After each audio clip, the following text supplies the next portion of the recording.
राधे राधे, जय श्री कृष्णा। मैं सीमा सिंह बड़ों को चरण स्पर्श, छोटों को प्यार और बराबर वालों को तहे दिल से नमस्कार करती हूँ।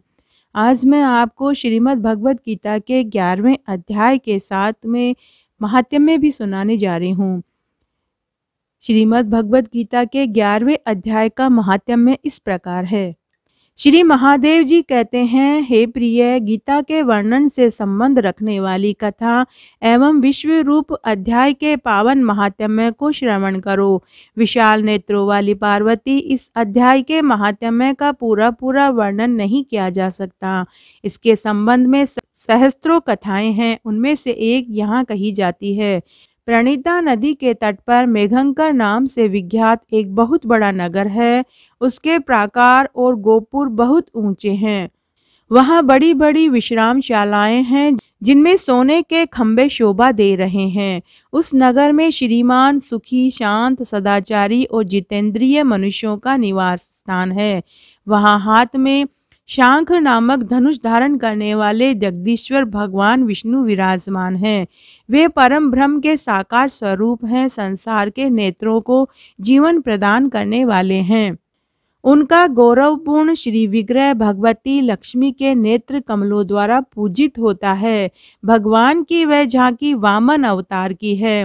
मेघ के समान उनका श्याम वर्ण तथा कोमल आकृति है। वक्ष स्थल पर श्री वत्स का चिन्ह शोभा पाता है। वे कमल और वनमाल से विभूषित हैं।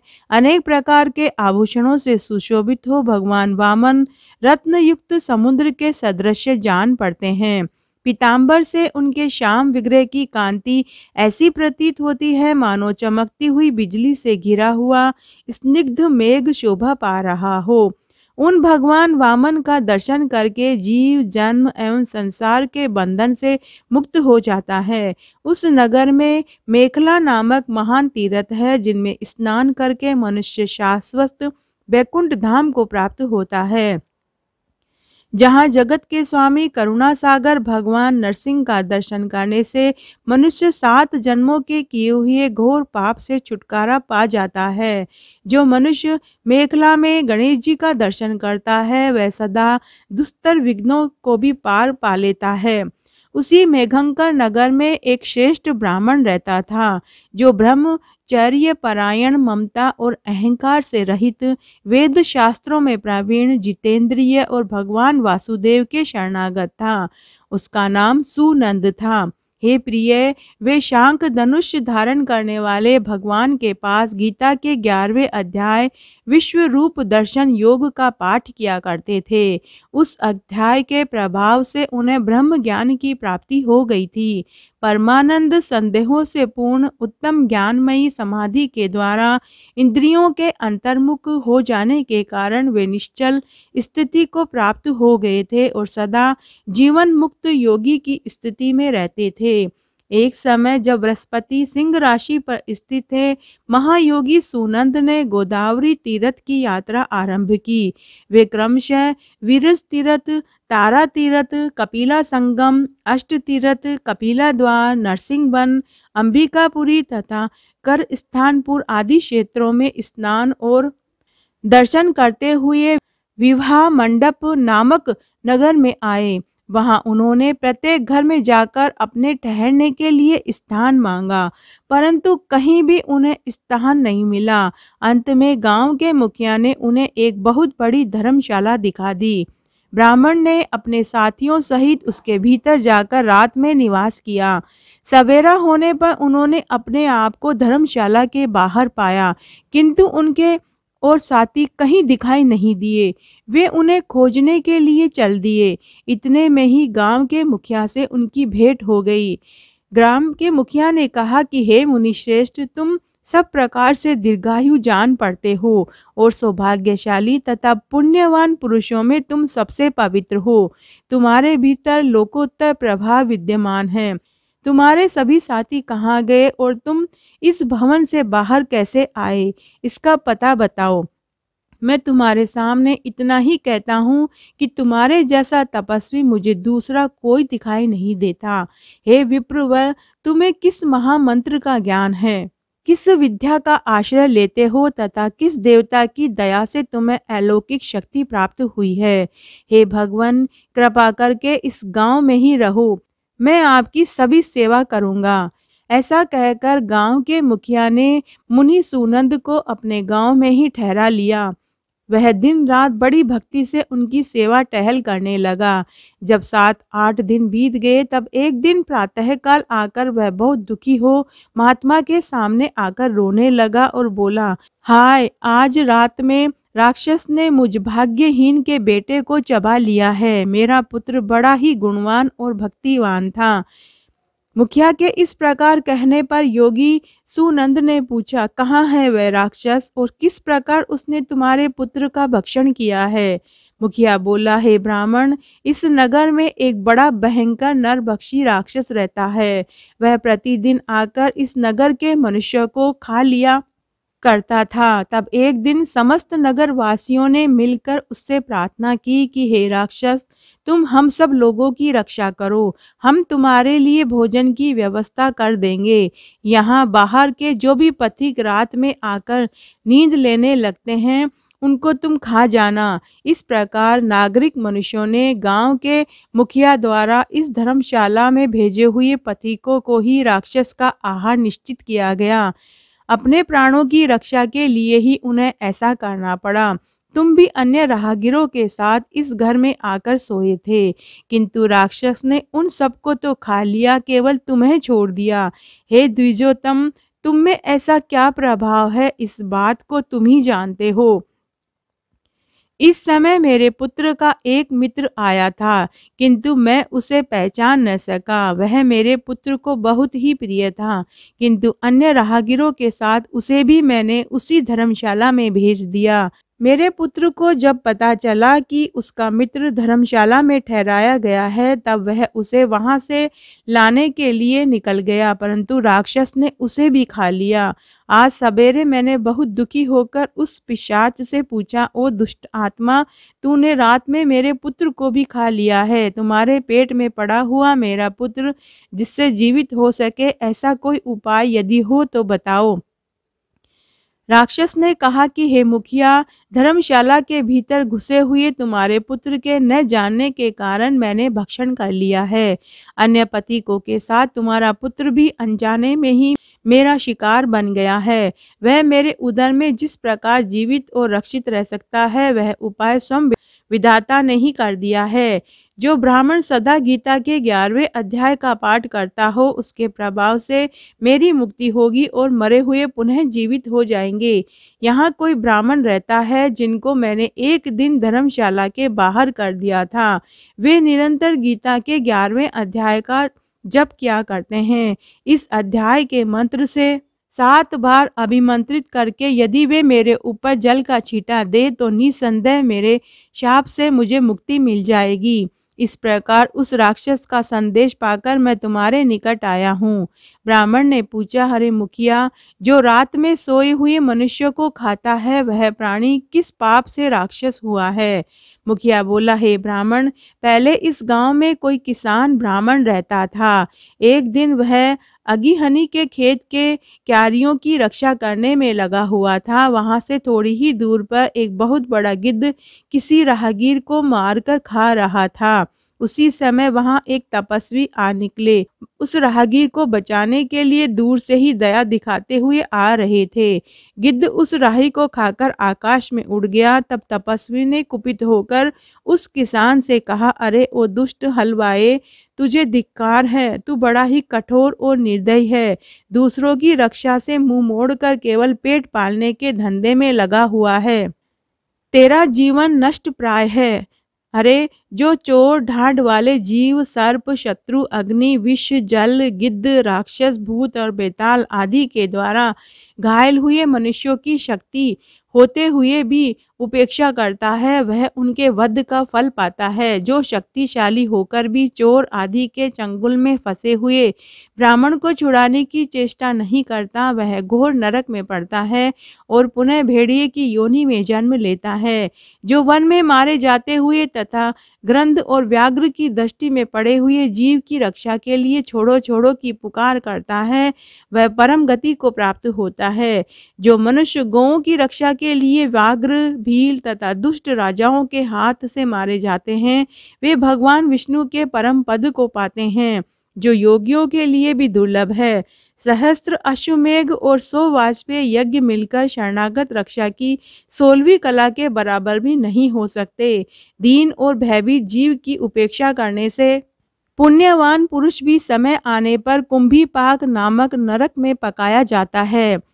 तूने दुष्ट गिद्ध के द्वारा खाए जाते हुए राही को देखकर उसे बचाने में समर्थ होते हुए भी उसकी रक्षा नहीं की। इससे तू निर्दयी जान पड़ता है, अतः तू राक्षस हो जा।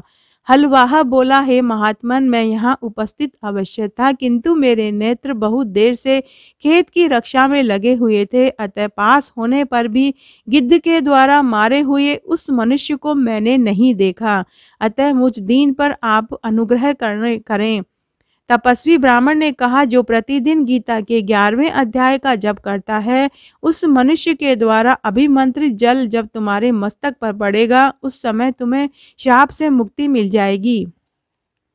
यह कहकर तपस्वी ब्राह्मण चले गए और वह हलवाहा राक्षस हो गया। अतः हे द्विज श्रेष्ठ, तुम चलो और गीता के 11वें अध्याय से तीर्थ के जल को अभिमंत्रित करो, फिर अपने ही हाथ से उस राक्षस के मस्तक पर छिड़क दो। मुखिया के यह कहने पर ब्राह्मण का हृदय करुणा से भर गया। वे बोले, बहुत अच्छा, और ऐसा कहकर राक्षस के निकट गए। वे ब्राह्मण योगी थे। उन्होंने विश्व रूप दर्शन नामक 11वें अध्याय से जल अभिमंत्रित करके उस राक्षस के मस्तक पर डाला। गीता के 11वें अध्याय के प्रभाव से वह शाप से मुक्त हो गया। उसने राक्षस देह का परित्याग करके चतुर्भुज रूप धारण कर लिया तथा उसने जिन सहस्त्रों पथिकों का भक्षण किया था वे भी शंख चक्र एवं गदा धारण किए हुए चतुर्भुज रूप के हो गए। उसके पश्चात वे सभी विमान पर आरूढ़ हुए। इतने में ही मुखिया ने राक्षस से कहा, अरे निशाचर, मेरा पुत्र कहाँ है, उसे दिखाओ।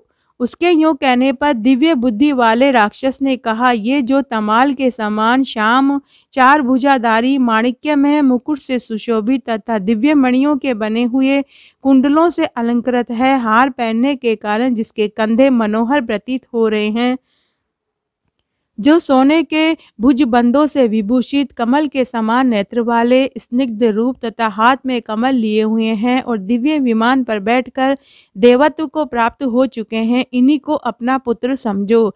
यह सुनकर मुखिया ने उसी रूप में अपने पुत्र को देखा और उसे अपने घर ले जाना चाहा।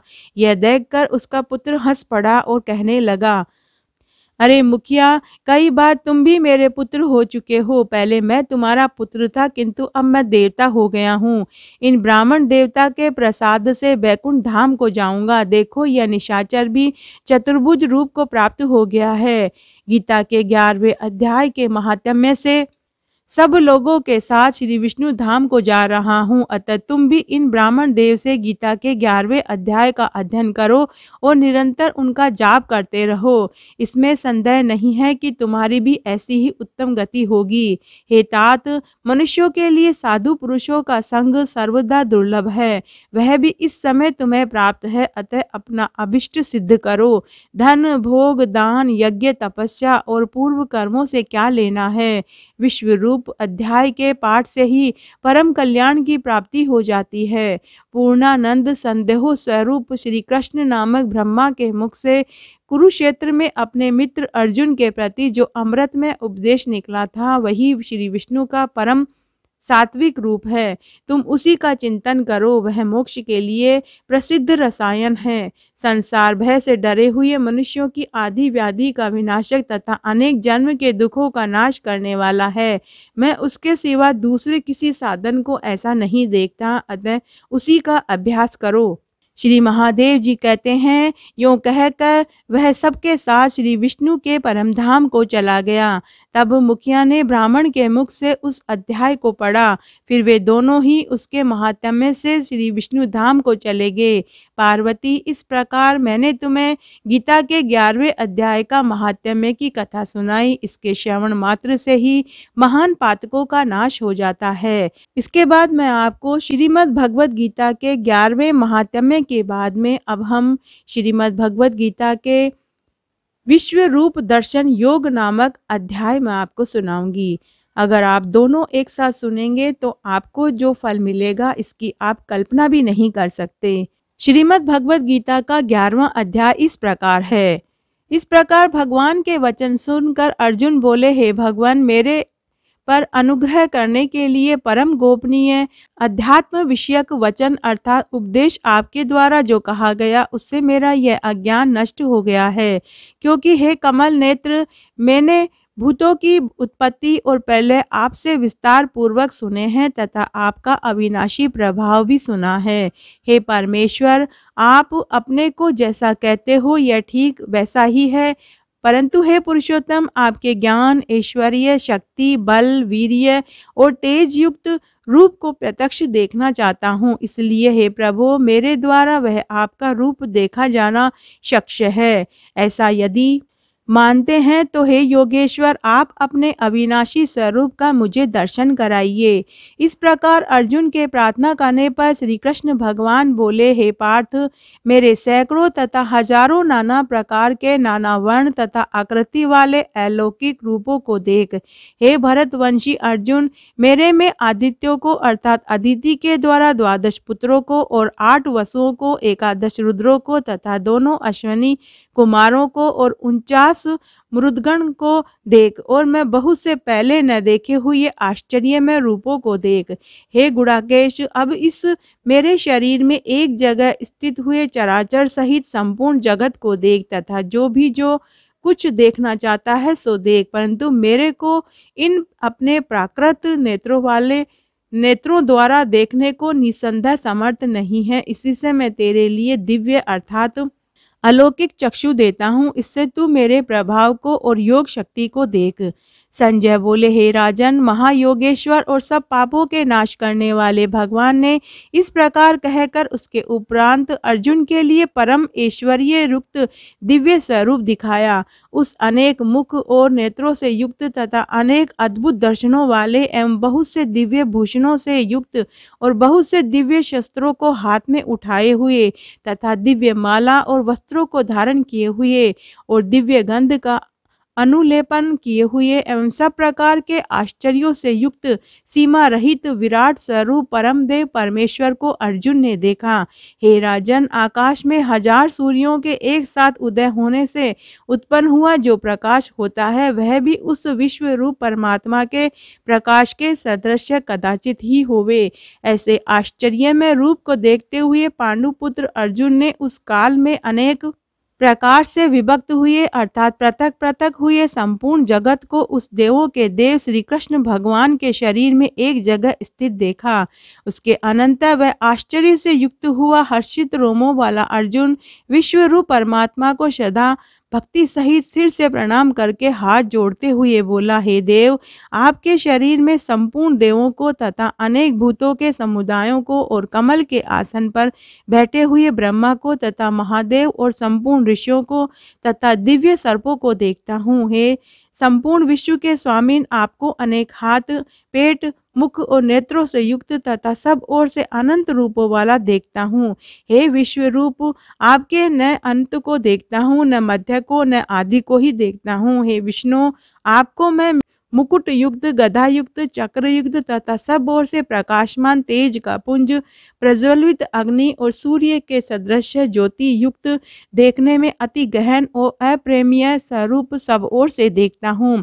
इसलिए हे भगवान, आप ही जानने योग्य परम अक्षर अर्थात परब्रह्म परमात्मा है और आप ही इस जगत के परम आश्रय और आप ही अनादि धर्म के रक्षक और आप ही अविनाशी सनातन पुरुष हैं, ऐसा मेरा मत है।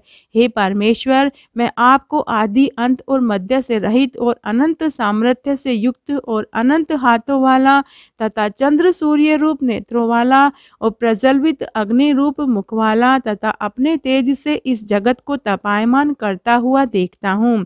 हे महात्मन, यह स्वर्ग और पृथ्वी के बीच का संपूर्ण आकाश तथा सब दिशाएं एक आप से ही परिपूर्ण हैं तथा आपके इस अलौकिक और भयंकर रूप को देखकर तीनों लोक अति व्यथा को प्राप्त हो रहे हैं। हे गोविंद, वे सब देवताओं के समूह आप में ही प्रवेश करते हैं और कई एक भयभीत होकर हाथ जोड़े हुए आपके नाम और गुणों का उच्चारण करते हैं तथा महर्षि और सिद्धों के समुदाय कल्याण होवे ऐसा कहकर उत्तम उत्तम स्तोत्रों द्वारा आपकी स्तुति करते हैं। हे परमेश्वर, जो एकादश रुद्र और द्वादश आदित्य तथा 8 वसु और साध्य गण विश्वदेव तथा अश्विनी कुमार मृदगण और पितरों का समुदाय तथा गंधर्व यक्ष राक्षस सिद्धगणों के समुदाय हैं, वे सभी विस्मित हुए आपको देखते हैं। हे महाबाहो, आपके बहुत मुख और नेत्रों वाले, बहुत हाथ जंगा पैरों वाले, बहुत उदर वाले तथा बहुत से विकराल जाड़ों वाले महान रूप को देखकर सब लोग व्याकुल हो रहे हैं तथा मैं भी व्याकुल हो रहा हूँ, क्योंकि हे विष्णु, आकाश के साथ स्पर्श किए हुए दैदीयमान अनेक रूपों से युक्त तथा फैलाए हुए मुख और प्रकाशमान विशाल नेत्रों से युक्त आपको देखकर भयभीत अंतःकरण वाला मैं धीरज और शांति को नहीं प्राप्त होता हूँ। हे भगवान, आपके विकराल जाड़ों वाले और प्रलय काल की अग्नि के समान प्रज्वलित मुखों को देखकर दिशाओं को नहीं जानता हूँ और सुख को भी नहीं प्राप्त होता हूँ। इसलिए हे देवेश, हे जगन्निवास, आप प्रसन्न होवे। मैं देखता हूँ कि वे सब ही धृतराष्ट्र के पुत्र राजाओं के समुदाय सहित आप में प्रवेश करते हैं और भीष्म पितामह, द्रोणाचार्य और वह कर्ण तथा आपके पक्ष के भी प्रधान योद्धाओं के सहित सब के सब वेग युक्त हुए आपके विकराल जाड़ों वाले भयानक मुखों में प्रवेश करते हैं और कई एक चूर्ण हुए सिरों सहित आपके दांतों के बीच में लगे हुए दिखते हैं। हे विश्वमूर्ते, जैसे नदियों के बहुत से जल के प्रवाह समुद्र के ही सम्मुख दौड़ते हैं अर्थात समुद्र में प्रवेश करते हैं, वैसे ही वे शूरवीर मनुष्यों के समुदाय भी आपके प्रज्वलित हुए मुख में प्रवेश करते हैं। अथवा जैसे पतंग मोह के वश होकर नष्ट होने के लिए प्रज्वलित अग्नि में अति वेग से युक्त हुए प्रवेश करते हैं, वैसे ही यह सब लोग भी अपने नाश के लिए आपके मुख में अति वेग से युक्त हुए प्रवेश करते हैं और आप उन संपूर्ण लोकों को प्रज्वलित मुखों द्वारा ग्रसन करते हुए सब ओर से चाट रहे हैं। हे विष्णु, आपका उग्र प्रकाश संपूर्ण जगत को तेज के द्वारा परिपूर्ण करके तपायमान करता है। हे भगवान, कृपा करके मेरे प्रति कहिए कि आप उग्र रूप वाले कौन हैं। हे देवों में श्रेष्ठ, आपको नमस्कार होवे। आप प्रसन्न होइए। आदि स्वरूप आपको मैं तत्व से जानना चाहता हूँ, क्योंकि आपकी प्रवृत्ति को मैं नहीं जानता। इस प्रकार अर्जुन के पूछने पर श्री कृष्ण भगवान बोले, हे अर्जुन, मैं लोकों का नाश करने वाला बड़ा हुआ महाकाल हूँ। इस समय इन लोकों को नष्ट करने के लिए प्रवृत्त हुआ हूँ। इसलिए जो प्रतिपक्षियों की सेनाओं में स्थित हुए योद्धा लोग हैं, वे सब तेरे बिना भी नहीं रहेंगे, अर्थात तेरे युद्ध न करने से भी इन सब का नाश हो जाएगा। इससे तू खड़ा हो और यश को प्राप्त कर तथा शत्रुओं को जीतकर धन धान्य से संपन्न राज्य को भोग। यह सब शूरवीर पहले से ही मेरे द्वारा मारे हुए हैं। हे सव्य साचिन, तू तो केवल निमित्त मात्र ही हो जा तथा इन द्रोणाचार्यों और भीष्म पितामह तथा जयद्रथ और कर्ण और भी बहुत से मेरे द्वारा मारे हुए शूरवीर योद्धाओं को तू मार और भय मत कर। निसंदेह तू युद्ध में वैरियों को जीतेगा, इसलिए युद्ध कर। इसके उपरांत संजय बोले कि हे राजन, केशव भगवान के इन वचनों को सुनकर मुकुटधारी अर्जुन हाथ जोड़े हुए कांपता हुआ नमस्कार करके फिर भी भयभीत हुआ प्रणाम करके भगवान श्री कृष्ण के प्रति गदगद वाणी से बोला कि हे अंतर्यामिन, यह योग्य ही है कि जो आपके नाम और प्रभाव के कीर्तन से जगत अति हर्षित होता है और अनुराग को भी प्राप्त होता है तथा भयभीत हुए राक्षस लोग दिशाओं में भागते हैं और सब सिद्ध गणों के समुदाय नमस्कार करते हैं। हे महात्मन, ब्रह्मा के भी आदिकर्ता और सबसे बड़े आपके लिए मैं कैसे नमस्कार नहीं करे, क्योंकि हे अनंत, हे देवेश, हे जगन्निवास, जो सत असत और उनसे परे अक्षर अर्थात सच्चिदानंद घन ब्रह्म है वह आप ही हैं। हे प्रभो, आप आदि देव और सनातन पुरुष हैं। आप इस जगत के परम आश्रय और जानने वाले तथा जानने योग्य और परम धाम हैं। हे अनंत रूप, आपसे यह सब जगत व्याप्त अर्थात परिपूर्ण है। हे हरे, आप वायु, यमराज, अग्नि, वरुण, चंद्रमा तथा प्रजा के स्वामी ब्रह्मा और ब्रह्मा के भी पिता हैं। आपके लिए हजारों बार नमस्कार नमस्कार होवे, आपके लिए फिर भी बारंबार नमस्कार नमस्कार होवे। हे अनंत सामर्थ्य वाले, आपके लिए आगे से और पीछे से भी नमस्कार होवे। हे सर्वात्मन, आपके लिए सब ओर से ही नमस्कार होवे, क्योंकि अनंत पराक्रमशाली आप सब संसार को व्याप्त किए हुए हैं, इससे आप ही सर्व रूप हैं। हे परमेश्वर सखा, ऐसे मानकर आपके इस प्रभाव को न जानते हुए मेरे द्वारा प्रेम से अथवा प्रमाद से भी हे कृष्ण, हे यादव, हे सखे, इस प्रकार जो कुछ हठपूर्वक कहा गया है, और हे अच्युत, जो आप हंसी के लिए विहार, शैया, आसन, भोजन आदि को अकेले अथवा उन सखाओं के सामने भी अपमानित किए गए हैं, वह सब अपराध अप्रेमीय स्वरूप अर्थात अचिंत्य प्रभाव वाले आपसे मैं क्षमा कराता हूँ। हे विश्वेश्वर, आप इस चराचर जगत के पिता और गुरु से भी बड़े गुरु एवं अति पूजनीय हैं। हे अतिशय प्रभाव वाले, तीनों लोकों में आपके समान दूसरा कोई नहीं है, फिर अधिक कैसे होवे। इससे हे प्रभु, मैं शरीर को अच्छी प्रकार चरणों में रख के और प्रणाम करके स्तुति करने योग्य आप ईश्वर को प्रसन्न होने के लिए प्रार्थना करता हूँ। हे देव, पिता जैसे पुत्र के और सखा जैसे सखा के और पति जैसे प्रिय स्त्री के, वैसे ही आप भी मेरे अपराध को सहन करने के लिए योग्य हैं। हे विश्वमूर्ते, मैं पहले न देखे हुए आश्चर्य में आपके इस रूप को देखकर हर्षित हो रहा हूँ और मेरा मन भय से अति व्याकुल भी हो रहा है।